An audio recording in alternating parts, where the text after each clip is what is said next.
सास का घूंघट पार्ट 5।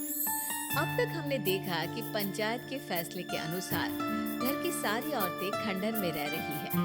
अब देविका के सामने सबसे बड़ी चुनौती ये है कि घर की औरतों को आत्मनिर्भर कैसे बनाया जाए। देविका ये सब सोच ही रही थी कि तभी उसकी नजर मिट्टी के बर्तनों पर गई। अरे, ये इतने सुंदर सुंदर मिट्टी के बर्तन किसने बनाए हैं? ये बर्तन तो माँ जी और चाची जी ने बनाए हैं। अरे वाह, इतने सुंदर बर्तन तो मैंने आज तक नहीं देखे। माँ जी, चाची जी, आपने ये कहाँ से सीखा? अरे बहू, ये तो हम बचपन से बनाते आ रहे हैं। स्टील, पीतल और कांच के बर्तन तो आज चले हैं। पहले तो मिट्टी के बर्तन में ही लोग खाना खाते थे। ठीक है, तो हम दोबारा से मिट्टी के बर्तनों में लोगों को खाना खाना सिखाएंगे। मीना दीदी और सुजाता भाभी, आप दोनों बताओ, आप दोनों को क्या क्या आता है? मुझे तो खाना अच्छा बनाना आता है। बस खाना बनाने के अलावा मैंने कभी कुछ किया ही नहीं। और मीना दीदी, आप बताओ, आपको क्या क्या आता है? पता नहीं, मैंने बचपन से यही सुना है कि लड़कियों को ये नहीं करना चाहिए, लड़कियों को वो नहीं करना चाहिए। देविका, मीना को सिलाई, कढ़ाई और बुनाई बहुत अच्छी आती है। हाँ, आती तो है, लेकिन बहुत अच्छी बात आ जाएगी। अब देविका और बाकी सभी औरतें गांव में से दिखकर जाती हैं और गांव की सभी औरतों से मिलकर कहती हैं, भाभी जी, अगर आपको अपने या अपने घर वालों के लिए कपड़े सिलवाने हो तो आप मुझसे ही सिलवाना। बहन जी, मिट्टी का चूल्हा, बर्तन या मटका बनवाना हो तो मुझसे ही बनवाना। मैं और विमला दीदी आपके घर के सारे बर्तन बना देंगे।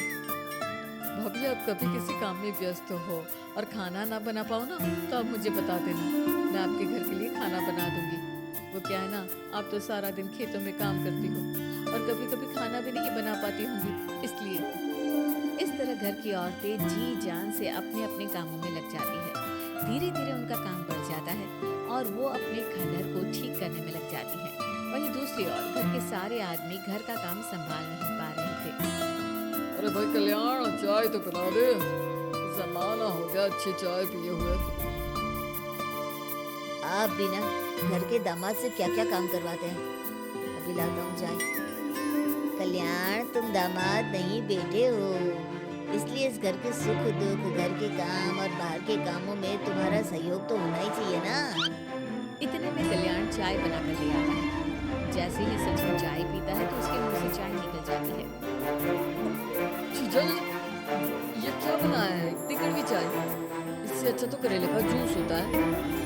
देख सचिन भाई, मैं तो ऐसी ही चाय बनाता हूँ, पीनी है तो पी, नहीं पीनी है तो अपने आप बना ले। मैं खाना बनाने जा रहा हूँ पर अकेला नहीं बना सकता, आप में से कोई मेरी मदद करो। सचिन मेरी चाय की बुराई कर रहे थे ना, तुम जाओ अब खाना बनाओ। सचिन और मोहन दोनों खाना बनाने में लग जाते हैं। मोहन भिंडी काटकर कढ़ाई में छोड़ देता है और उसमें पानी डाल देता है। आपने भिंडी में पानी क्यों डाला? शायद पानी नहीं डलता, पता नहीं, लेकिन माँ ने कभी भिंडी में पानी नहीं डाला था। लेकिन बिना पानी के भिंडी बनेगी कैसे? मतलब गलेगी कैसे? बिना पानी के बनाएंगे तो चिपक नहीं जाएगी कढ़ाई से? पता नहीं, चलो देखते हैं कैसे बनती है भिंडी। भैया, कितने दिन हो गए ना अच्छा खाना खाए हुए। खाना तो सुजाता बनाती है, इतना मजेदार खाना कोई और बना ही नहीं पाता। सचिन और मोहन खाना तैयार करके ले आए। सभी आदमी खाना खाने लगे। खाना बना तो बहुत बुरा था, लेकिन किसी ने बिना कुछ कहे खाना खा लिया। तभी जोगिंदर ने कहा, घर की हालत कितनी बुरी हो रही है, जगह जगह जाले लगे हैं। 2 दिन से तो किसी ने झाड़ू भी नहीं लगाई घर की। हाँ, और घर में गंदे कपड़ों के ढेर लगे हैं। मेरे पास तो ये आखिरी कुर्ता ही बचा है पहनने के लिए। कल्याण, मोहन, तुम किसी नौकर को रख लो ना। हमने 1-2 लोगों से बात की थी नौकर के लिए, लेकिन कोई घर में काम करने के लिए तैयार ही नहीं है। गांव के सभी लोग खेतों में ही मजदूरी कर रहे हैं। घर के सभी आदमी घर के काम में लगे रहते हैं, तो वो अपने खेतों पर भी ध्यान नहीं दे पाते और उन्हें हर महीने आर्थिक रूप से नुकसान उठाना पड़ता है।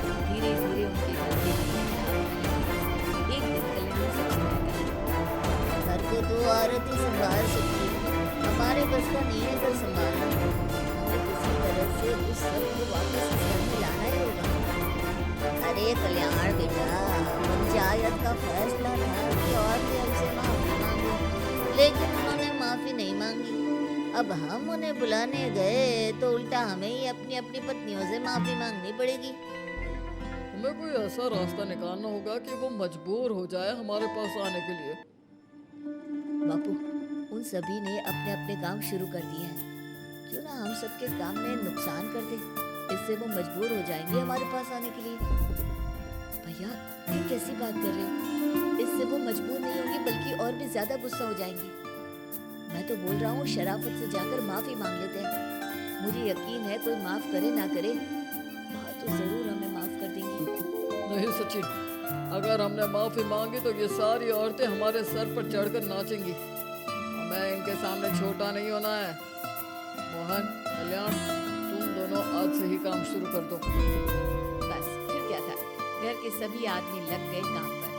मोहन और कल्याण रात को खंडहर में पहुंचे और उन्होंने सारे मिट्टी के बर्तन तोड़ दिए। उसके बाद वीना ने जो कपड़े तैयार करके रखे थे वो सारे कपड़े उन्होंने फाड़ दिए। सुबह जब घर की औरतों ने ये सब देखा तो परेशान हो गई। अरे, ये सारे बर्तन किसने तोड़ दिए? किसी ने मेरे सिले हुए कपड़े ही फाड़ दिए। ये हरकत कौन कर सकता है? और कौन करेगा भाभी? ये सब उन आदमियों की हरकत है। जब किसी तरह से हमें झुकाना है तो हमारे काम बिगाड़कर हमें परेशान करना है। सभी औरतें थोड़ी तेजी से उन्होंने दिन रात मेहनत की और उस खंडहर को महल के बनाया। उनके काम की तारीफ सुनकर दूर दूर के गांव से लोग आए और उनसे अपना काम करवाने लगे। एक दिन सभी औरतें बैठकर काम कर रही थी, तभी विमला ने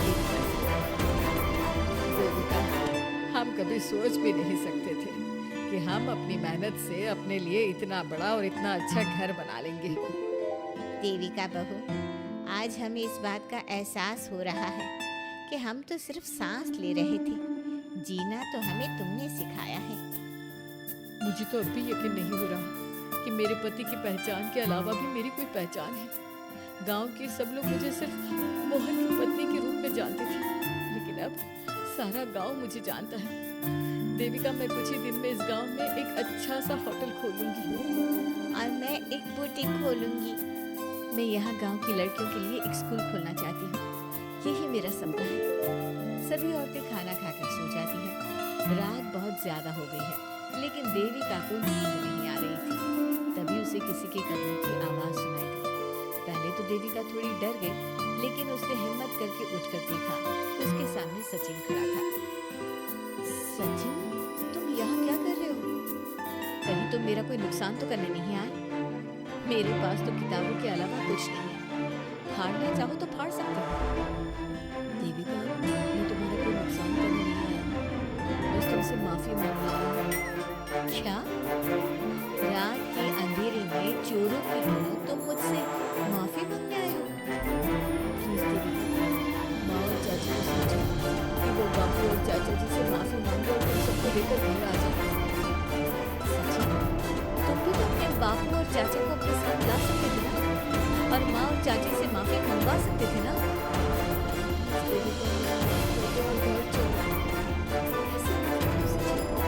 तुमने मुझे मारने के लिए छोड़ दिया। अगर माँ और चाची हिम्मत करके मुझे अस्पताल ना ले जाती तो आज मैं और मेरा बच्चा जिंदा ना होते। ना तुम मुझे अस्पताल में देखने आए और ना ही अस्पताल से आने के बाद मेरा हाल चाल पूछा। मुझे तो छोड़ो, तुमने अपने बच्चे का चेहरा तक नहीं देखा और तुम मुझसे उम्मीद कर रहे हो कि मैं तुम्हें माफ कर दूं? कभी नहीं सचिन। देखो देविका, हम सबको बहुत नुकसान हो रहा है। घर के काम की वजह से हम बाहर के काम पर ध्यान नहीं दे पा रहे। घर और जिंदगी दोनों अस्त व्यस्त है। वो इसलिए कि तुम सब आदमी संगठित नहीं हो। अपना दिमाग और ऊर्जा हमें परेशान करने में लगा रहे हो, और हम औरतें संगठित हैं। हम अपना दिमाग और ऊर्जा अपनी प्रगति में लगा रहे हैं। इसलिए हमने खंडहर को भी महल की तरह कर दिया और तुम्हारी हवेली खंडहर की तरह लगती है। सचिन देविका से बार बार माफी मांग रहा है। क्या सचिन को अपनी गलती का सच में पछतावा है, या फिर ये घर के आदमियों की कोई नई चाल है? ये जानने के लिए आपको हमारे आने वाले एपिसोड का इंतजार करना होगा। और हाँ, कमेंट करके हमें ये भी जरूर बताइए कि क्या देविका को सचिन को माफ कर देना चाहिए? क्या उसे सब कुछ भूल कर सचिन के साथ अपना घर बसाना